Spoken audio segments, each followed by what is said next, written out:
The Tyrians sent his ambassadors back in pieces. Alexander had offered Tyre a choice: open your gates and join the greatest campaign in the world, or be destroyed. He had made this offer to every city between Macedonia and Egypt. Most of them had taken the first option. Tyre chose neither. Their response was to murder Alexander's ambassadors and throw their bodies from the top of the city walls into the sea. They had good reasons for their confidence. Tyre was not a city on the coast. It was a city on an island, half a mile offshore, surrounded by the Mediterranean, its walls rising 45 meters from the waterline. Those walls had been built by a civilization that had been building things for 1,000 years. Tyre was the greatest maritime power in the ancient world, the mother city of Carthage, the empire whose ships had sailed around Africa and established colonies across the entire Mediterranean. Their navy was one of the finest ever assembled. Their merchants were the wealthiest in the world, and Alexander the Great had no fleet. He had one of the greatest armies ever assembled: the Macedonian phalanx, the companion cavalry, the siege engineers who had reduced every fortified city they had ever faced. But an island fortress half a mile out to sea did not care about the Macedonian phalanx. The sea was Tyre's wall, and the sea was immune to siege engines. The Tyrians stood on their walls and watched Alexander's army on the mainland below, and some of them laughed. They would not laugh for long. Alexander stood at the shore and looked at the island. What he did next was either the act of a military genius or the act of a man who had been told no so rarely in his life that he had lost the ability to process the concept. He pointed at the ruins of old Tyre, the abandoned mainland city that had once been the original settlement before the island city was built, and gave an order. Tear it down, every stone, every building, every wall. Throw it into the sea. His engineers looked at the half-mile of water between the shore and the island. They calculated what it would take to fill it. They did the mathematics of moving enough material to build a road through the Mediterranean Sea to the walls of a city that had never been taken. Then, they started work. In January 332 BC, Alexander himself threw the first basket of rubble into the shallow water near the shore. His soldiers followed, tens of thousands of them, working in shifts around the clock, stripping old Tyre to its foundations and carrying the stone to the water's edge and piling it in. Wooden stakes were driven into the seabed to hold the rocks in place. Layer after layer, stone, then timber, then earth, then stone again. The mole began to grow out from the shore toward the island. At first it was easy. The water near the coast was shallow, the bottom muddy. The mole rose quickly. The Tyrians watched from their walls and laughed. This was the great Alexander, the conqueror of Persia, building a sandcastle in the sea. Then the water deepened. As the mole reached the deeper water near the island, everything changed. The seafloor dropped sharply. The stones they threw in disappeared into 5 meters of water, and the mole barely moved. Work slowed to almost nothing, and now they were within range of the walls. The Tyrians had catapults. They had archers. They had the entire population of a furious island city watching these Macedonians try to build a road to their front door. And they brought every weapon they had to the walls and used them. Arrows rained down on the work gangs.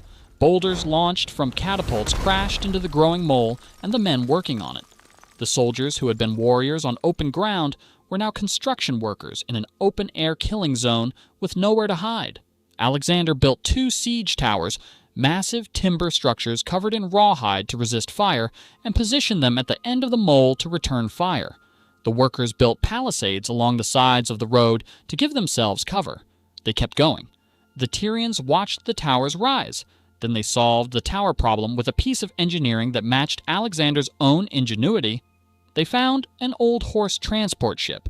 They filled its hold with sawdust and wood shavings and anything flammable they could find. They hung cauldrons of burning pitch and sulfur from the yard arms. They loaded the deck with everything they had: dry timber, oil jars, torches. They waited for a wind off the island. When the wind came, they lit the ship and aimed it at the mole. It hit the towers perfectly. The fire ship detonated against the end of the mole in an explosion of burning pitch and sulfur. And the towers, those months of construction, the rawhide covering, everything, went up in a single enormous fireball. Tyrian soldiers poured out from the city in small boats, and attacked the mole from the side simultaneously, pulling down the palisades, destroying whatever the fire hadn't reached, burning what remained. By the time Alexander's men drove them back, the end of the mole was a smoking ruin. Alexander looked at the wreckage. Then he ordered the mole rebuilt, wider this time. But Alexander understood something after the fireship that he had not fully understood before. The sea was the problem, and the sea required a sea solution.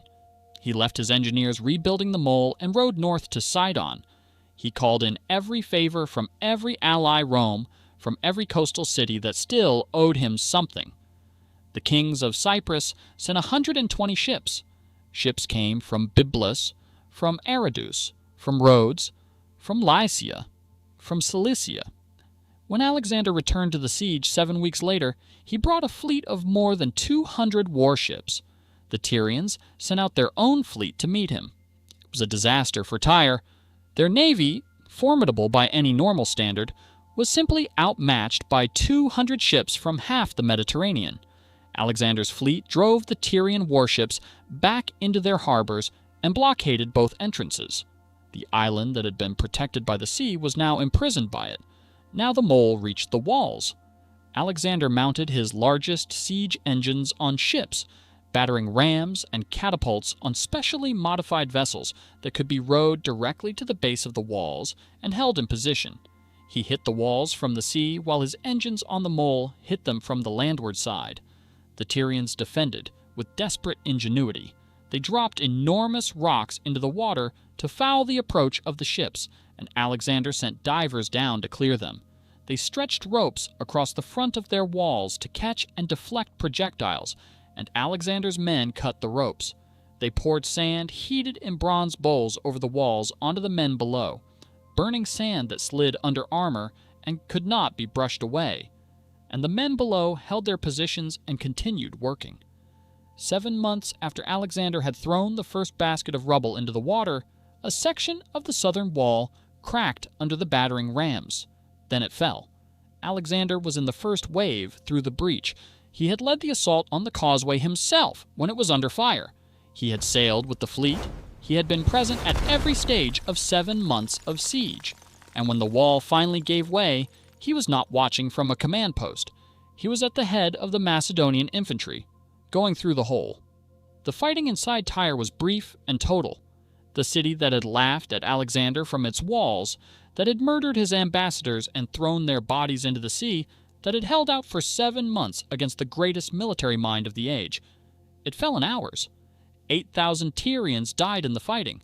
30,000 more were sold into slavery. 2,000 men, soldiers, the ones responsible for the siege's defense, were crucified along the beach, where Alexander had begun building his road through the sea. Arrian, who wrote the most reliable account of Alexander's campaigns, recorded that Alexander offered the survivors who had taken sanctuary in the temple of the god Melkart their freedom. He was not without mercy, but he was also not without calculation. He understood that every city that came after Tyre would hear about what happened to the city that had murdered his ambassadors. No city after Tyre tested him the same way. The mole Alexander built in 332 BC is still there. The sand and sediment of 3,000 years has accumulated around it and widened it into the peninsula that modern Tyre sits on today. The city that was an island is now attached to the mainland by Alexander's road through the sea. The act that the Tyrians laughed at has become the physical foundation of everything that came after. You can drive from Lebanon onto the peninsula of Tyre on a road that runs over what was once open water. The walls are gone. The ships are gone. The 45-meter walls that held for 7 months are gone. What remains is the stone that Alexander's soldiers threw into the sea, compressed by time into the ground beneath a modern city. He was 24 years old when he built it. If this story gripped you, watch our video on Napoleon's retreat from Russia. Another commander who thought he could bend the world to his will and discovered what happens when the world refuses.